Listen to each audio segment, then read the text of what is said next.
Hello, it's Kia, and I invite you to read with me. Today, I will be reading again from Atomic Habits by James Clear. Tiny changes, remarkable results. And I will be reading part of chapter 2. How your habits shape your identity, and vice versa. Why is it so easy to repeat bad habits and so hard to form good ones? Few things can have a more powerful impact on your life than improving your daily habits. And yet, it is likely that this time next year, you'll be doing the same thing rather than something better. It often feels difficult to keep good habits going for more than a few days. Even with sincere effort and the occasional burst of motivation, habits like exercise, meditation, journaling, and cooking are reasonable for a day or two and then become a hassle. However, once your habits are established, they seem to stick around forever, especially the unwanted ones. Despite our best intentions, unhealthy habits like eating junk food, watching too much television, procrastinating, and smoking can feel impossible to break. Changing your habits is challenging for two reasons. One, we try to change the wrong thing, and two, we try to change our habits in the wrong way. In this chapter, I'll address the first point. In the chapters that follow, I'll answer the second. Our first mistake is that we try to change the wrong thing. To understand what I mean, consider that there are three levels at which change can occur. You can imagine them like the layers of an onion. The first layer is changing your outcomes. This level is concerned with changing your results, losing weight, publishing a book, winning a championship. Most of the goals you set are associated with this level of change. The second layer is changing your process. This level is concerned with changing your habits and systems, implementing a new routine at the gym, decluttering your desk for better workflow, developing a meditation practice. Most of the habits you build are associated with this level. The third and deepest level is changing your identity. This level is concerned with changing your beliefs, your worldview, your self-image, your judgments about yourself and others. Most of the beliefs, assumptions, and biases you hold are associated with this level. Outcomes are about what you get. Processes are about what you do. Identity is about what you believe.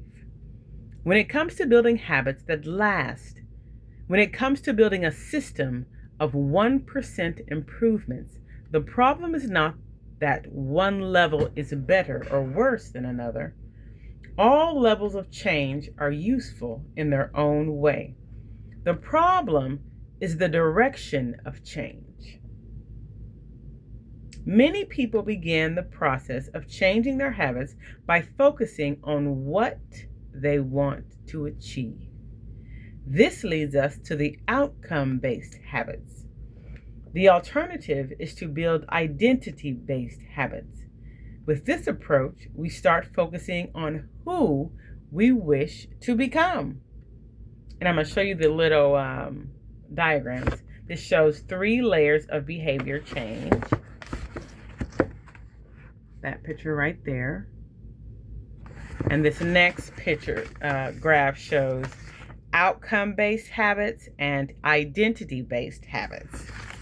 And you'll see that diagram right there. All right.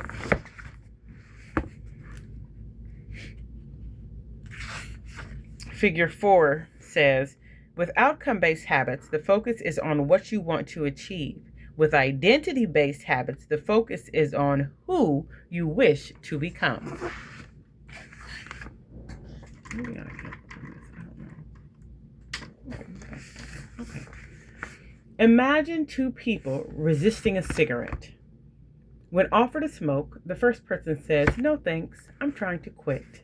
It sounds like a reasonable response, but this person still believes they are a smoker who is trying to be something else. They are hoping their behavior will change while carrying around the same beliefs. The second person declines by saying, "No thanks, I'm not a smoker."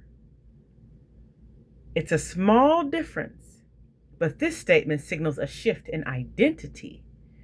Smoking was part of their former life, not their current one. They no longer identify as someone who smokes. Most people don't even consider identity change when they set out to improve. They just think, "I want to be skinny," outcome. "And if I stick to this diet, then I'll be skinny," process. They set goals and determine the actions they should take to achieve those goals without considering the beliefs that drive their actions. They never shift the way they look at themselves, and they don't realize that their old identity can sabotage their new plans for change. Behind every system of actions are a system of beliefs. The system of a democracy is founded on beliefs like freedom, majority rule, and social equality. The system of a dictatorship has a very different set of beliefs, like absolute authority and strict obedience. You can imagine many ways to try to get more people to vote in a democracy, but such behavior change would never get off the ground in a dictatorship. That's not the identity of the system. Voting is a behavior that is impossible under a certain set of beliefs. A similar pattern exists whether we are discussing individuals or organizations or societies. There are a set of beliefs and assumptions that shape the system, an identity behind the habits. Behavior that is incongruent with the self will not last. Let me repeat that. Behavior that is incongruent with the self will not last. You may want more money, but if your identity is someone who consumes rather than creates, then you'll continue to be pulled towards spending rather than earning. You may want better health, but if you continue to prioritize comfort over accomplishment, you'll be drawn to relaxing rather than training. It's hard to change your habits if you never change the underlying beliefs that lead to your past behavior. You have a new goal and a new plan, but you haven't changed who you are. The story of Brian Clark, an entrepreneur from Boulder, Colorado, provides a good example. "For as long as I can remember, I've chewed my fingernails," Clark told me. "It started as a nervous habit when I was young and then morphed into an undesirable grooming ritual. One day, I resolved to stop chewing my nails until they grew out a bit. Through mindful willpower alone, I managed to do it. Then Clark did something surprising. I asked my wife to schedule my first ever manicure," he said. "My thought was that if I started paying to maintain my nails, I wouldn't chew them. And it worked, but not for the monetary reason. What happened was the manicure made my fingers look really nice for the first time. The manicurist even said that, other than the chewing, I had really healthy, attractive nails. Suddenly, I was proud of my fingernails. And even though that's something I had never aspired to, it made all the difference. I've never chewed my nails since, not even a single close call. And it's because I now take pride in properly caring for them." The ultimate form of intrinsic motivation is when a habit becomes part of your identity. It's one thing to say, I'm the type of person who wants this. It's something very different to say, I am the type of person who is this. The more pride you have in a particular aspect of your identity, the more motivated you will be to maintain the habits associated with it. If you're proud of how your hair looks, you'll develop all sorts of habits to care for and maintain it. If you're proud of the size of your biceps, you'll make sure you never skip an upper body workout.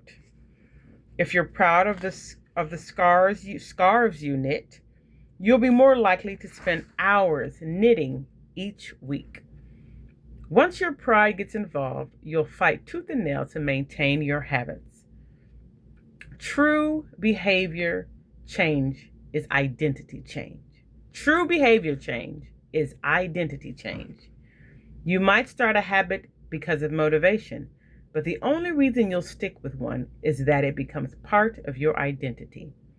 Anyone can convince themselves to visit the gym or eat healthy once or twice, but if you don't shift the belief behind the behavior, then it is hard to stick with long-term changes. Improvements are only temporary until they become a part of who you are. The goal is not to read a book. The goal is to become a reader. I am a reader. The goal is not to run a marathon. The goal is to become a runner. The goal is not to learn an instrument. The goal is to become a musician. All right, I'm going to stop there. I want to keep going. It's a nice chapter, but I'll finish later. Thank you for joining me.